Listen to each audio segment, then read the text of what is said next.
سورہ یونس کا دوسرا رکوع اور 11ویں پارے کا 7واں رکوع۔ عام طور پر لوگوں کی عادت ہوتی ہے کہ جب وہ غصے میں ہوتے ہیں یا پریشان ہوتے ہیں تو جو منہ میں آتا ہے وہ بک دیتے ہیں، گالیاں بھی دیتے ہیں، اور کبھی کبھی وہ کوسنے لگتے ہیں، اپنے آپ کو کوستے ہیں، اپنے بال بچوں کو، اپنے کاروبار کو، مثلا کہتے ہیں کہ تو مر جائے، فلاں مر جائے، میں مر جاؤں، ہلاک ہو جاؤں۔ جو منہ میں آتا ہے وہ انسان بولتا رہتا ہے۔ کبھی کبھی ماں باپ ناراض ہو جاتے ہیں تو اولاد کو کہتے ہیں کہ جا دفع ہو جائے یہاں سے، اب میں تجھے زندہ نہ دیکھوں، تیری لاش دیکھوں، تو ہلاک ہو جائے، تو برباد ہو جائے۔ انسان اس وقت بول تو دیتا ہے، اور اس وقت تو وہ غصے میں واقعی اللہ رب العالمین کی بارگاہ میں یہ فریاد کر رہا ہوتا ہے، لیکن بعد میں اسے احساس ہوتا ہے کہ میں نے یہ غلط کیا۔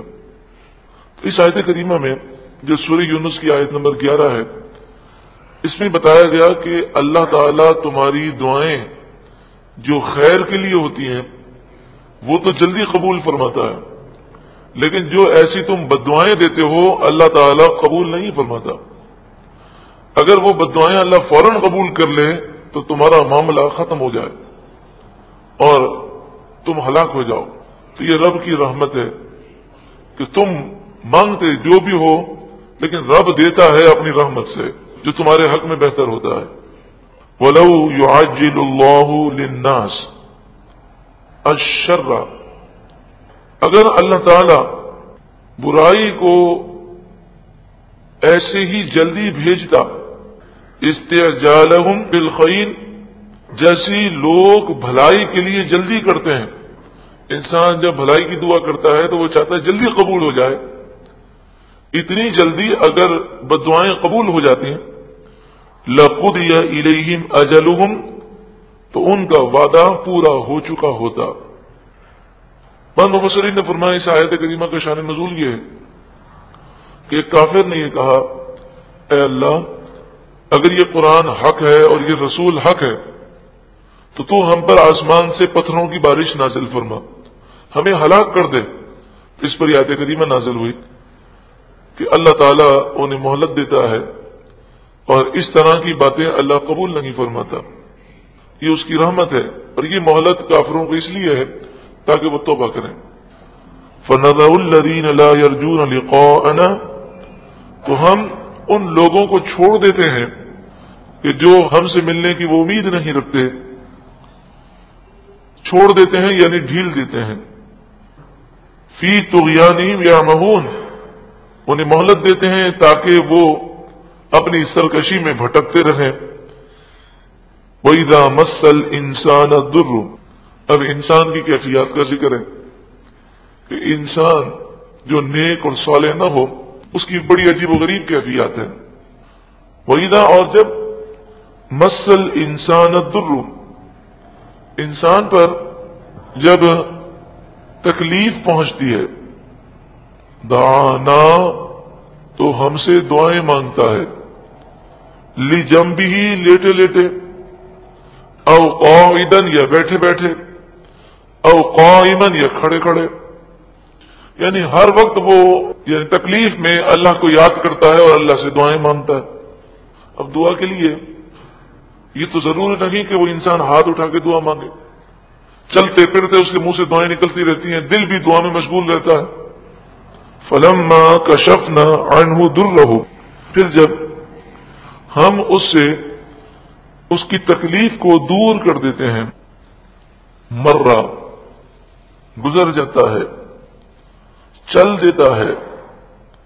مرہ سے مراد یہ ہے کہ جیسے پہلے گناہ کر رہا تھا ویسے ہی گناہ پھر شروع کر دیتا ہے۔ ہاسپٹل میں تڑپ رہا ہے، ایمرجنسی وارڈ میں ہے، چاروں طرف سے نلکیاں لگی ہیں، نہ فلمیں دیکھ سکتا ہے، نہ ڈرامے دیکھ سکتا ہے، نہ سنیما جا سکتا ہے، نہ گندی جگہوں پر جا سکتا ہے، کسی بات کا ہوش نہیں، اللہ اللہ اللہ کر رہا ہے، اللہ نے شفا دے دی پھر وہی گناہ کر رہا ہے۔ تو یہ مومن کا حال اس طرح نہیں ہونا چاہیے، یہ تو کافروں والی حرکتیں ہیں۔ مرہ، وہ گزر جاتا ہے، وہ اسی حالت پر دوبارہ آ جاتا ہے، وہی گناہ کرتا ہے۔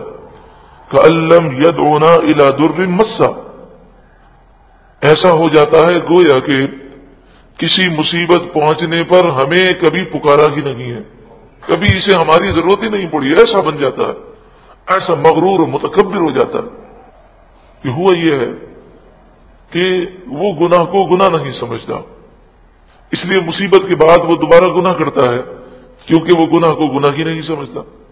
کذالک، اسی طرح زینا، آراستہ کیا گیا، خوبصورت بنا دیا گیا، للمسرفین، حد سے بڑھنے والوں کے لیے، ما کانوا یعملون، جو وہ کام کیا کرتے تھے، یعنی ان کے گناہ ان کے لیے خوبصورت بنا دیے گئے۔ بیماری کے اندر انسان فلموں ڈراموں سے توبہ کب کرے گا؟ جب وہ اسے گناہ سمجھتا ہو۔ عورت بیمار ہے، تڑپ رہی ہے، وہ بے پردگی سے توبہ کب کرے گی؟ جب اسے گناہ سمجھتی ہو۔ حرام کمانے سے، جھوٹ بولنے سے، فراڈ کرنے سے، ملاوٹ کرنے سے، رشوت لینے سے، سود لینے دینے سے انسان توبہ کب کرے گا؟ جب اسے گناہ سمجھے گا۔ لیکن جب گناہ ہی اچھے انسان سمجھتا ہو تو ایسی مصیبتوں میں وہ یہی کہے گا، نہ جانے مجھ سے کون سی خطا ہو گئی، ہم نے تو کبھی کسی کا برا نہیں کیا، ہم نے تو کبھی گناہ نہیں کیا۔ وَلَقَدْ أَهْلَكْنَا الْقُرُونَ، اور ضرور بے شک ہم نے کئی بستیاں ہلاک کر دیں، من قبلکم، تم سے پہلے، لما ظلموا، جب انہوں نے گناہ کیے، جب انہوں نے نافرمانیاں کی تو ہم نے انہیں ہلاک کر دیا۔ یہاں پر یہ بات ہم ضرور آپ کی خدمت میں پیش کریں گے کہ یہ جو ابھی فرمایا گیا تھا کہ انسان پر جب مصیبت آتی ہے تو وہ روتا ہے، چلاتا ہے، دعائیں کرتا ہے، اور جب مصیبت دور ہو جاتی ہے تو ایسا ہو جاتا ہے گویا کہ کبھی اس نے اللہ کو یاد ہی نہیں کیا۔ تو یہ حال تو عام انسانوں کا ہے جو دین سے دور ہیں، کہ بلا کے وقت انسان بے صبرہ ہو جاتا ہے اور راحت کے وقت ناشکرہ ہو جاتا ہے۔ لیکن مومن عاقل، اس کا حال اس سے مختلف ہے، وہ مصیبت اور بلا پر صبر کرتا ہے اور راحت اور نعمتوں میں شکر کرتا ہے۔ تکلیف ہو، راحت ہو، ہر حال میں وہ اللہ کی بارگاہ میں عاجزی، انکساری، گریہ و زاری کرتا ہے۔ اب آپ دو باتوں کو سمجھ لیں کہ مومن بلا پر کیا کرتا ہے؟ صبر، بے صبر نہیں ہوتا، اور راحتوں میں وہ شکر کرتا ہے، اور جہاں تک دعاؤں کا تعلق ہے وہ گریہ و زاری راحتوں میں بھی کرتا ہے، صرف مصیبت ہی میں گریہ و زاری نہیں کرتا، راحتوں میں بھی لمبی لمبی دعائیں مانگتا ہے۔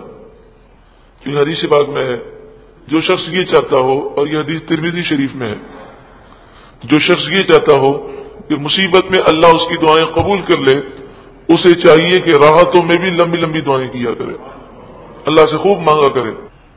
لیکن یہ تو عام مسلمانوں کا حال ہے، مگر جو مخصوص بندے ہیں اور ولایت کے مقام پر فائز ہیں، جنہیں قرب الہی کی منزلیں ملی ہیں، تو وہ بلا ہو یا نعمتیں ہوں، ہر حال میں اللہ کی رضا پر راضی رہتے ہیں، ہر حال میں وہ شکر کرتے ہیں۔ یعنی وہ یہ سوچتے ہیں کہ میرے مولا نے، میرے آقا نے، میرے مالک حقیقی نے مجھے جس حال میں رکھا، میں اس کی رضا پر راضی ہوں۔ حضرت ایوب علیہ السلام کتنے مالدار تھے، کتنے مویشی، کتنے جانور، بال بچے، اچانک سے سب ہلاک ہو گئے۔ تو پہلے بھی آپ شکر کرتے رہے اور بعد میں بھی شکر کرتے رہے، اور چونکہ آپ نے تقدیر کا فیصلہ جان لیا کہ اللہ تبارک و تعالی کی رضا اس میں ہے کہ میں تکلیفیں برداشت کروں، تو آپ نے 18 سال تک دعا نہیں کی، یعنی دعائیں تو مانگتے رہے لیکن یہ دعا نہیں کی کہ اے اللہ اس تکلیف کو دور کر دے۔ آپ جانتے تھے کہ یہ امتحان ہے اور میرے رب کی رضا اس میں ہے۔ 18 سال تک آپ نے بیماری دور ہو جائے اس کی دعا نہیں کی۔ تو یہ ایک اعلیٰ مقام ہے کہ انسان ہر حال میں شکر کرے اور ہر حال میں راضی ہو۔ وَلَقَدْ أَهْلَكْنَا الْقُرُونَ مِنْ قَبْلِكُمْ لَمَّا ظَلَمُوا، اور ضرور بے شک ہم نے تم سے پہلے کئی قوموں کو ہلاک کر دیا۔ کب ہلاک کیا؟ جب انہوں نے ظلم کیا، گناہ کیے۔ وَجَاءَتْهُمْ رُسُلُهُمْ بِالْبَيِّنَاتِ، اور ان کے پاس ان کے رسول روشن دلیلیں لے کر آئے۔ وما كانوا ليؤمنوا، وہ ایسے تھے ہی نہیں کہ ایمان لاتے. كذلك نجزي القوم المجرمين، اسی طرح ہم مجرم لوگوں کو سزا دیتے ہیں. ثم جعلناكم خلائف في الارض من بعدهم، پھر ان کے بعد ہم نے تمہیں زمین میں جانشین کیا. لننظر كيف تعملون، تاکہ ہم دیکھیں کہ تم کیسے اعمال کرتے ہو. وَإِذَا تُتْلَى عَلَيْهِمْ آيَاتُنَا بَيِّنَاتٍ، اور جب ان پر روشن آیتیں پڑھی جاتی ہیں ہماری. قَالَ الَّذِينَ لَا يَرْجُونَ لِقَاءَنَا، تو وہ لوگ کہ جو ہم سے ملنے کی امید نہیں رکھتے، وہ کہتے ہیں ائْتِ بِقُرْآنٍ غَيْرِ هَذَا، اس کے علاوہ اور کوئی قرآن آپ لے آئیں. او بدلہ، یا اسی قرآن کو بدل دیجئے کہ اس قرآن میں بتوں کی مذمت ہے، جو بت پرست ہیں ان کا رد ہے. تو ایسا قرآن لے کر آئیں کہ جس میں یہ چیزیں نہ ہوں. اور اگر ایسا قرآن اللہ نازل نہیں کرتا تو آپ خود بنا لیجئے یا اسی کو تبدیل کر لیجئے. یہ کافروں نے باتیں کہیں. قل، اے محبوب آپ ان سے کہہ دیں ما یکون لی ان ابدلہ من تلقاء نفسی، میں اپنی طرف سے اس قرآن کو بدلنے کی طاقت نہیں رکھتا، بلکہ حقیقت تو یہ ہے کہ کوئی بشر بھی طاقت نہیں رکھتا، کیونکہ یہ قرآن اللہ کا کلام ہے اور اس کی ایک آیت جیسی آیت بنائی نہیں جا سکتی. ان اتبع الا ما یوحى الی، میں تو اسی کی پیروی کرتا ہوں جو میری طرف وحی کی جاتی ہے. انی اخاف ان عصیت ربی عذاب یوم عظیم، بے شک میں اگر اپنے رب کی نافرمانی کروں تو ڈرتا ہوں بڑے دن کے عذاب سے، لہذا میں نہ اس کے احکام بدل سکتا ہوں اور نہ ہی اس کی عبارتوں کو بدل سکتا ہوں، اور کوئی بشر بھی یہ طاقت نہیں رکھتا. قل، اے محبوب آپ ان سے کہیں لو شاء اللہ، اگر اللہ چاہتا، ما تلوتہ علیکم، تو میں تم پر یہ قرآن نہ پڑھتا. تو اس کی تلاوت جو میں تمہارے سامنے کر رہا ہوں یہ محض اللہ کی مرضی سے ہے، اللہ کے حکم سے ہے. ولا ادراکم بہ، اور اگر اللہ چاہتا تو وہ تمہیں اس کی خبر نہ دیتا. فقد لبثت فیکم امورا من قبلہ، بس بے شک میں نے تمہارے درمیان اس سے پہلے لمبی عمر گزاری ہے، 40 سال میں نے تمہارے درمیان گزارے. دیکھو میں نے نہ کبھی لکھا ہے، نہ کبھی کوئی کتاب پڑھی ہے، نہ یہودیوں عیسائیوں کے جو علماء ہیں ان سے میں نے علم حاصل کیا ہے. اس کے بعد میں نے تمہارے سامنے وہ کلام پیش کیا اللہ کی عطا سے کہ جس کے سامنے تم عاجز ہو، اور اس جیسا کلام بنانا تو دور کی بات ہے، اس جیسی ایک آیت تم نہیں بنا سکتے. لہذا تم مان لو کہ یہ اللہ کا کلام ہے. افلا تعقلون، تو کیا تمہیں عقل نہیں ہے؟ فمن اظلم ممن افترى على الله كذبا، تو اس سے بڑھ کر ظالم کون جو اللہ پر جھوٹ باندھے. او کذب بآیاتہ، یا اللہ کی آیتوں کو جھٹلائے. انہ لا یفلح المجرمون، بے شک مجرم کامیاب نہیں ہو سکتے. وَيَعْبُدُونَ مِن دُونِ اللَّهِ، اور وہ پوجا کرتے ہیں اللہ کے مقابلے میں. ماں، ایسی بے جان چیزوں کی، لفظ ماں جو ہے وہ بے جان چیزوں کے لیے آتا ہے. تو اکثر مشرکین مکہ بتوں کی پوجا کرتے تھے، اور بت جو ہے وہ پتھروں کے تھے. ماں، ایسی بے جان چیزوں کی وہ پوجا کرتے ہیں. لا یضرہم، کہ وہ بے جان پتھر نہ انہیں نقصان دے سکتے ہیں. ولا ینفعہم، اور نہ ہی انہیں نفع دے سکتے ہیں. ویقولون، اور وہ کہتے ہیں ہؤلاء شفعاؤنا عند اللہ، یہ ہمارے جھوٹے خدا اللہ کے پاس ہمارے سفارشی ہیں. اپنے ہاتھوں سے بت بناتے ہیں اور پھر کہتے ہیں کہ ان کی ہم پوجا کریں گے، ان کی ہم عبادت کریں گے، تو یہ اللہ کے حضور ہماری سفارش کریں گے. یہ بات یاد رہے کہ کفار مکہ آخرت کو مانتے ہی نہیں تھے. ان کو تو بڑا تعجب ہوتا تھا کہ یہ کہا جائے کہ مرنے کے بعد دوبارہ زندہ ہوں گے. مرنے کے بعد دوبارہ زندہ ہونے پر انہیں بڑا تعجب ہوتا تھا. تو وہ آخرت کو تو مانتے ہی نہیں تھے. اب ان کا یہ کہنا کہ یہ بت اللہ کے حضور ہماری سفارش کریں گے، ان سے مراد ان کی تھی دنیاوی امور میں، کہ جب ہم ان بتوں کی پوجا کریں گے تو دنیاوی امور میں یہ ہماری سفارش کریں گے. قل، اے محبوب آپ فرمائیے، اتنبئون اللہ بما لا یعلم فی السماوات ولا فی الارض، کیا تم اللہ کو وہ بات بتاتے ہو کہ جو اللہ کے علم میں نہیں آسمانوں میں اور زمین میں؟ یعنی مراد یہ ہے کہ یہ جھوٹے خدا ہرگز خدا نہیں، ہرگز اللہ کے حضور سفارشی نہیں. اگر ہوتے تو یہ بات اللہ کے علم میں ہوتی، تو تم جھوٹ بول رہے ہو اور جھوٹی بات کہہ رہے ہو. سبحانہ، اللہ ہی کے لیے پاکی ہے، وتعالی، اور وہ بلند و بالا ہے، برتر ہے، عما یشرکون، ان کے شرک سے. وما کان الناس الا امۃ واحدہ، اور لوگ پہلے ایک ہی گروہ تھے، سب مومن تھے، بعد کے اندر اختلافات پیدا ہوئے. جیسے حضرت آدم علیہ الصلوۃ والسلام کی اولاد دین اسلام پر تھی، قابیل اور حابیل کا معاملہ ہوا، تو قابیل نے جب حضرت حابیل کو شہید کر دیا تو اس کے بعد یہ قابیل آگ کی پوجا کرنے لگا اور پھر اس نے لوگوں کو گمراہ کیا. پھر حضرت نوح علیہ الصلوۃ والسلام کی تشریف آوری کے بعد اور طوفان نوح کے بعد تمام کافر ہلاک ہو گئے. نوح علیہ السلام کی کشتی میں جو زندہ بچے وہ مومن تھے، سب ایک ہی دین پر تھے. پھر نوح علیہ الصلوۃ والسلام کی جو اولادیں ہوئی سب ایک دین پر تھے. پھر ان کے بعد اختلافات ہوئے. حضرت ابراہیم علیہ الصلوۃ والسلام کے جتنے بیٹے تھے اور ان بیٹوں کی جتنی اولادیں ہوئیں وہ سب کی سب پہلے ایک دین پر تھے. پھر ان کے بعد اختلافات ہوئے. اس کو یوں سمجھیے کہ رسول اللہ صلی اللہ علیہ وآلہ وسلم کے پیارے صحابہ اور پھر تابعین، تبع تابعین، اولیاء کاملین، سب ہی وہ انبیاء کی تعظیم کرنے والے، صحابہ کی تعظیم کرنے والے، اہل بیت اطہار کی تعظیم کرنے والے، اولیاء کی تعظیم کرنے والے. یہی سلسلہ چلتا رہا. مسلمانوں میں کوئی گستاخ صحابہ نہیں تھا، کوئی گستاخ رسول نہیں تھا، کوئی اولیاء کرام کا بے ادب گستاخ نہیں تھا، کوئی مسلمانوں پر شرک اور بدعت کے الزام لگانے والا نہیں تھا. سب ایک ہی گروہ تھے.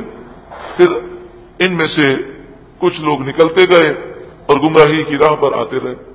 اب دیکھ لیں کہ جتنے بھی بدعقیدہ لوگ آج پائے جاتے ہیں تو ان سے بھی پوچھیں تو وہ کہیں گے ہاں ہمارے باپ دادا اس مسلک پہ نہیں تھے. باپ دادا یہی تھے، 11ویں منانے والے، 12ویں منانے والے. باپ دادا یہی تھے، اولیاء سے محبت رکھنے والے. ہمیشہ ایسا ہی ہوتا ہے. دین اسلام کو ماننے والے آہستہ آہستہ پھر وہ کفر کی طرف جاتے ہیں، گمراہی کی طرف جاتے ہیں. اللہ تعالی ہم سب کو ایمان کا تحفظ عطا فرمائے اور ہماری نسلوں کو بھی، ہماری اولاد کو بھی بد عقیدگی سے محفوظ فرمائے.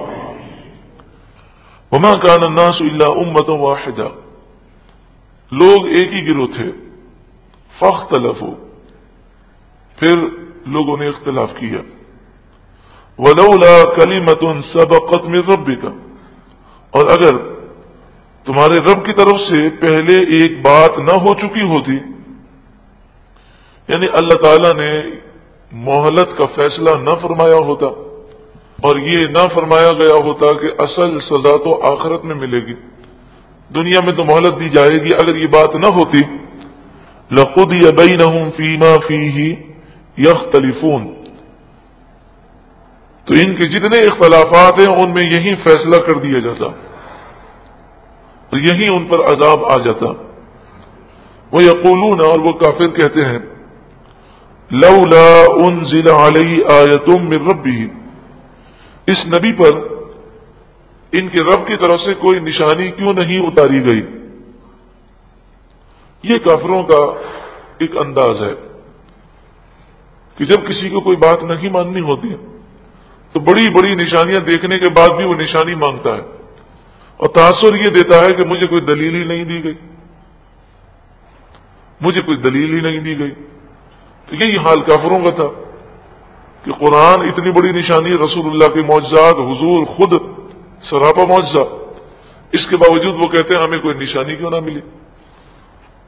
تو اب کسی دوسری نشانی کی ضرورت نہیں ہے، اب دوسری نشانی یا جو نشانی وہ مانگ رہے ہیں ان کا نازل کرنا نہ کرنا وہ اللہ کی مشیت پر ہے۔ دین اسلام کو واضح کرنے والی نشانیاں اللہ نے نازل کر دیں، اب اس کے علاوہ جو نشانیاں ہیں وہ نازل کرنا اللہ کی مشیت پر ہے، تو یہ غیب ہے، وہ جب چاہے گا اسے ظاہر فرمائے گا۔